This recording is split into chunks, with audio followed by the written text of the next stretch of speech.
Hi, and welcome to Prevention Works, a program sponsored by the Collaborative, a substance use prevention organization in the North Shire and mountain communities. My name is Marianne Morris, and I'm the executive director of the Collaborative. And if you're familiar with us, you might think of things associated with us like the Refuse to Use program, mentor program, or substance-free events. And those are all things that we do to contribute towards a healthy community and create substance-free youth opportunities. But today we're going to talk about something a little bit more behind the scenes, policy work associated with creating a healthy community. And today I have as my guests from this side over, the director of the Bennington County Regional Planning Commission, Jim Sullivan, Victoria Silsby from the Collaborative, who is our tobacco specialist and communications coordinator, and Kathy O'Reilly, who is the chronic disease specialist and school liaison at the Vermont Department of Health, Bennington County. So welcome, everybody. Thank you. Hi, Marianne.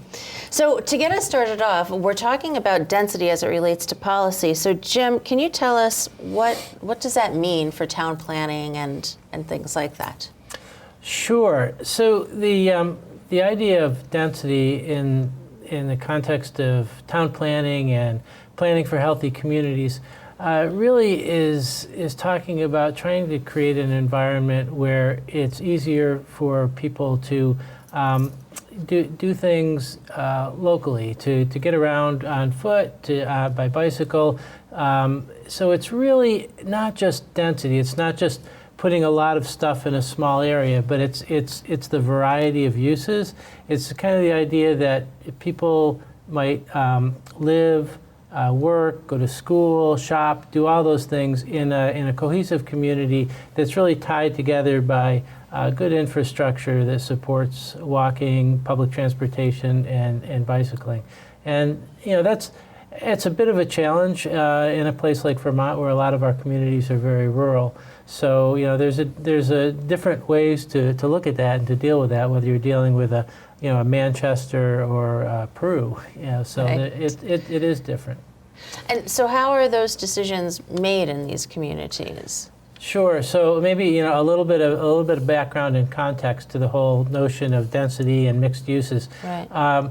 Most of our communities were dense mixed-use communities back before the Second World War, and then really with the advent of the automobile and cheap fuel and modern transportation infrastructure, it really kind of enabled communities to spread out and segregate uses. So instead of having those dense village centers that we always used to have in this country, we started seeing the suburbanization of the environment and residential uses moving outside of town centers, and schools moving, consolidating and moving to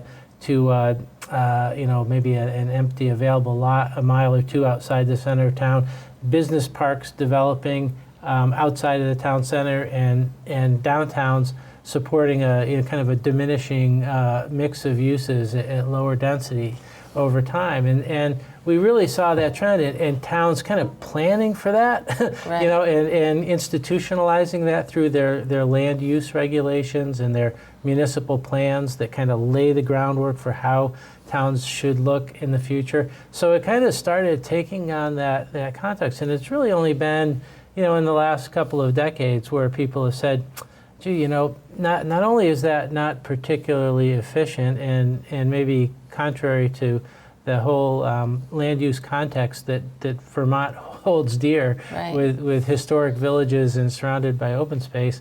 It's not it's not particularly, for long term, it's not sustainable, and it's not really a healthy way either, because it encourages everybody to get from point A to point B to point C by hopping in their car and driving there. So the idea is, like, how could we change our town planning documents and our land use regulations that implement those plans to encourage and foster the development of redevelopment of mixed-use centers. Great.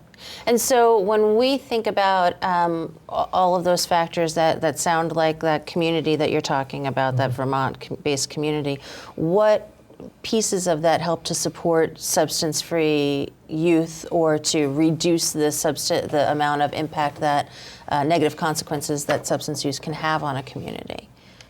You guys, anyone? Sure, and I'll just start very, very briefly, Yeah. and then turn it over to the substance abuse experts. But any type of environment that encourages more person-to-person interaction and more active lifestyles and Right. getting outdoors and moving around and engaging in active recreational activities. I mean, those are all the types of things that move people in the direction of just living and wanting to live healthier lives and being more engaged in community life. So from a general public health perspective, the way you put your community together, it really is an important determinant of the health of the community. Yeah. So to build on what Jim was just saying about a community design and land use management and things like that, when I think of density, there's a couple different ways that I look at or think of density, and that can be population-based. It can also be how much of one type, what am I trying to think of, commerce or retailer do we want in a community? Okay. Can you give an example? As a simple one that probably everyone could relate to would be how many candy stores do we want in one town, or how many Walmarts come into one town. Right. And those, we can all relate to. Something else that we can think of is, as related to substance-free youth, is how many outlets do we want or retailers do we want in a town that sell alcohol, tobacco, or even other substances. Right. And so you said they're population-based, and then also what else? It could be, so then you can take density and look at it as, do we want all those type retailers in one corner of the town? So then you're talking about a controlled area that has those type retailers, or do you look at it as how many retailers do we want per the number of people we have in a community? Okay. So, for instance, if you have, you could look at it as, if you have a population of approximately the size of Manchester, how many retailers do you want that sell alcohol and or tobacco products? And this is all relevant as it relates to trying to keep kids healthy and make healthy choices, because the number of retailers that youth are exposed to can also affect the usage rate of those substances.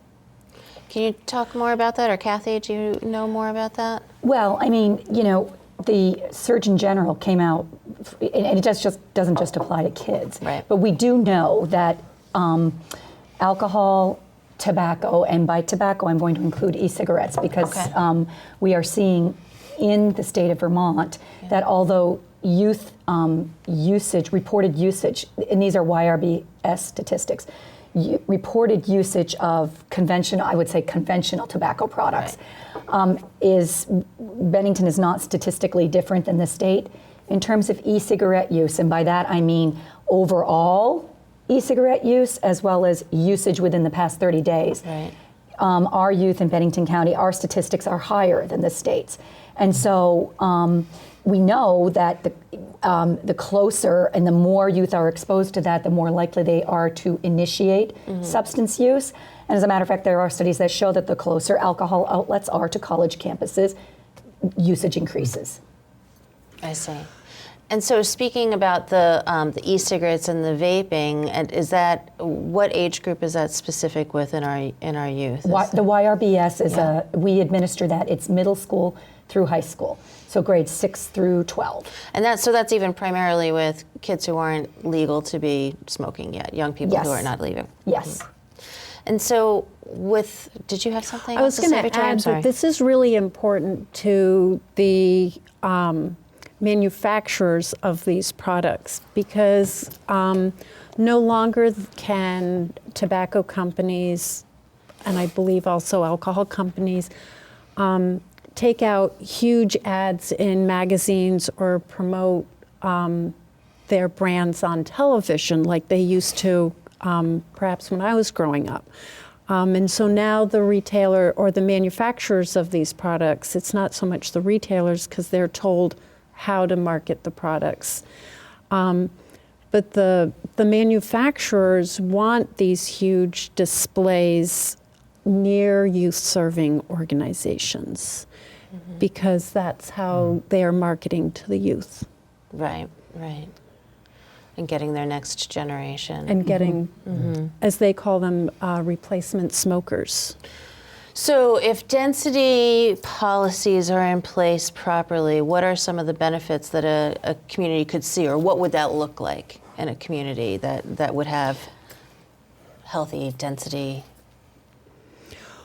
Well, some examples are recently what Manchester successfully passed as an ordinance, taking the lead from a couple other towns in Vermont like Ludlow and Wethersfield, where they limit the proximity of those retailers to youth-serving organizations such as schools and parks. What do you mean by limit? So in terms of the Manchester decided to prevent or write into an ordinance that such retailers that sold paraphernalia couldn't be within 1,000 feet of a school. Right. And those policies and ordinances, you have to be carefully crafted.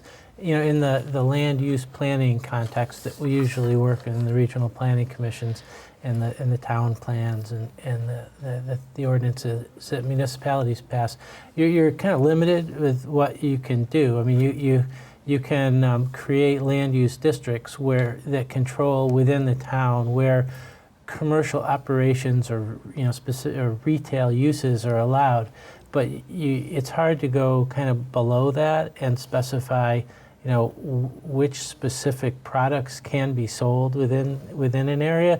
But you can do things very often like you mentioned what Manchester did is limiting the proximity of a particular sale of a retail product from another use.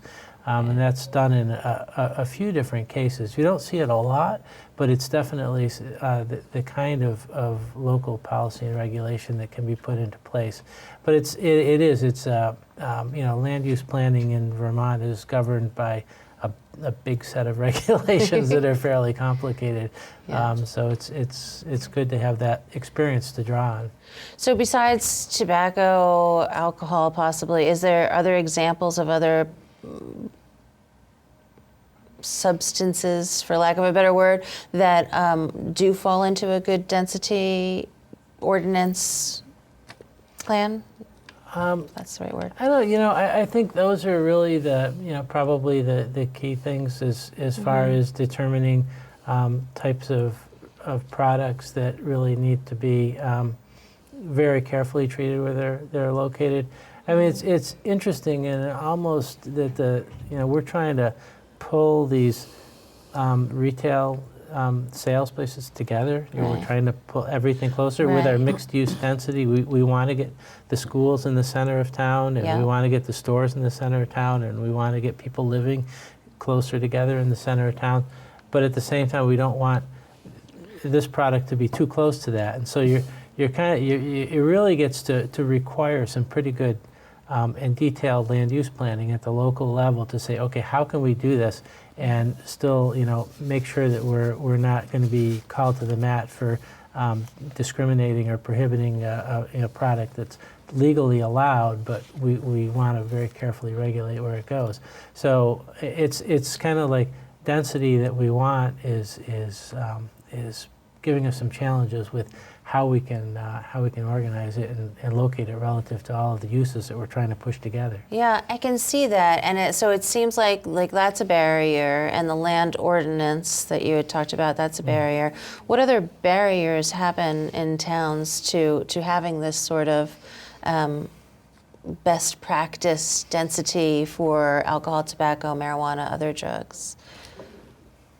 Well, Kathy, did you? I think that a lot of it is, I mean, Jim is absolutely right. You cannot, we live in a free country, and Right. we can't say, we really can't do that. If a business comes up with a plan, it's going to work, then, it's not like you can sort of say, you can't do that here. However, okay, it is possible to raise the awareness of the general public about that, educate them with regard to the things we just talked about, Yeah. so that they can actually be part of the process and maybe start demanding certain things at the local level, or holding their policymakers' feet to the fire in terms of things like this, passing ordinances that say, like Manchester's ordinance, that say we will not allow store that sells paraphernalia, vaping paraphernalia and things like that, Right. within 1,000 feet of our schools. Right. There has been, for the past 2 years, has been a big campaign in Vermont called Counterbalance, where local prevention coalitions as well as Department of Health have been going out and doing audits of tobacco stores, getting these statistics, putting them into mapping software and things, so people can actually physically see where these things are, because that's how you affect change. Right. If people make themselves aware and they look at the statistics and things like that, and they look at the maps, it just makes it more real for them in terms of their community and what they want there. Yeah, and Victoria has an example of that. Maybe we can get that up on the TV too for our area.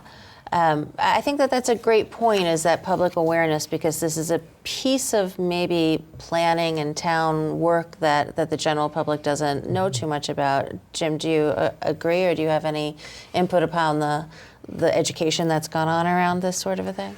Well, yeah, sometimes working in the realm of land use planning and zoning, I think maybe most people don't know. This stuff is pretty abstract. I think people tend to pay attention to it once it becomes a real immediate concern to them.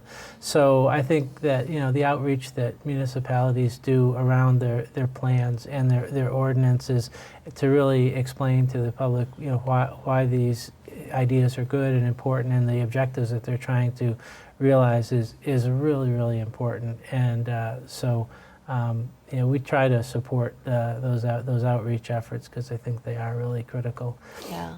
And when a town does sort of realize that something's important, is that too late? Does that generally mean that something's happened to show the detrimental piece of it, or? So I'm going to say not always, but very often that is the case. Yeah, certainly, and not just in the context of this type of prevention concern, but very often we see a kind of a knee-jerk reaction in a municipality if some type of project or land development either happens or is proposed, then all of a sudden it kind of raises awareness and concerns about that, and then people start scrambling to try to figure out what needs to be done. Yeah, far, far better to try to raise awareness and understanding of these issues earlier, so that when towns are developing their plans that are then subsequently implemented by ordinances and regulations, that those things are thought about in advance, so that the town it starts putting implementation measures into place before the problems happen. Yeah. That's not always the case. Yeah. Well, that's the crux of prevention work is trying to get to it before it happens, and sometimes that is a hard thing to do for sure. We've touched on that Manchester did recently pass a commerce ordinance, and I just want to make sure that we celebrate our local successes.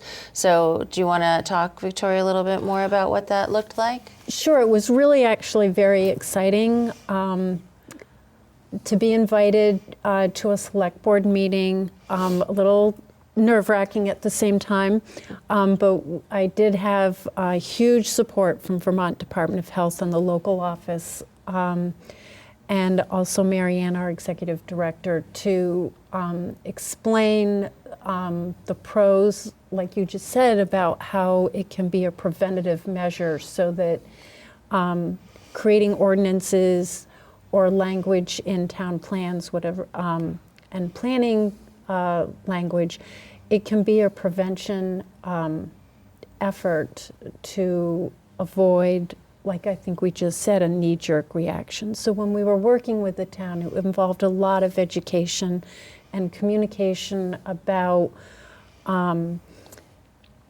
youth use rates in the area and how increased exposure to the retailers in nearby areas of schools and parks, how that can also contribute. It's not the sole cause by any means, but it can contribute to youth use. And the Manchester Select Board, as with other boards and decision makers that we've worked with in other areas and communities, we're very, very supportive and open to listening to best practice suggestions. Yeah, and it was very helpful that the select board at some point, whether it was this year or not, I don't know, had as their headline for the for all of the ordinances that all of the ordinances were to help with the overall wellness, essentially, of the community, and that is a great guiding statement for decision makers to look at why we want to make the next ordinance, or keep this ordinance in, or change this language. When you have guiding language that says we have health and wellness as the basis for what we're trying to do in our community, and is that common for towns? It's increasingly common that there's a greater awareness of health and wellness as being a driving goal behind a lot of these ideas. And our regional plan, I guess, if you were to get right to what the guiding principle of the regional plan and the mission of our regional planning commission is to improve the overall quality of life for residents of the region. And if you go so what really goes into quality of life, certainly for so many reasons that you guys are all aware of, the health of the population is right at the top of the list. So I think it's not something that I think planners have thought about historically, but I think more and more it is, and it really does start to come to the center of municipal planning. In terms of not just tobacco, but it really honestly is, and Jim brought this up with the idea that we became increasingly, as we became more dependent on the automobile, right, things started developing out of town. So it's really honestly no surprise that as a result, our obesity statistics started to go up and up and up, because when kids are no longer walking to school, when people are no longer walking to work, when that kind of, we're becoming a more sedentary population, of course, we're getting less and less exercise, and exercise doesn't necessarily mean having to go to the gym and working out. A kid walking 3/4 of a mile to school, that's good exercise. Right. And if you build the physical infrastructure to encourage that and to make that fun and attractive, it happens. And so that's for a long time. Planners and in my profession and in related professions didn't think about that. We just thought about how we could make it more convenient and efficient to drive from one place to another and store your vehicle there. And so it has been a bit of a transformation. And it's one of the great ironies, I think, that when people think about active, healthy places where people, do walk around a lot. People probably think of places like Vermont where there's a real, kind of outdoor environment and mindset and lifestyle. But in reality, there's a lot more physical activity among the general population in places like New York City, Right. where people really do walk everywhere to get around. So we have kind of that obstacle to overcome. That's just a historical artifact of the fact that Vermont is a rural place with relatively small rural communities, and so we have to work more than a lot of places to create the environment that encourages and facilitates that activity level. Yeah, and I'm going to leave it at that. It looks like our time's almost up. And what I've learned in the past from these sorts of things is that the healthy choice should be the easy choice. So that's why we're trying to, everybody here is trying to work towards making those healthy choices as easy as possible for our young people and community. So thank you to Jim Sullivan, Victoria Silsby, and Kathy O'Reilly. Thanks so much for your input on this important topic. I am Marianne Morris, the Executive Director of the Collaborative. Thanks for watching Prevention Works.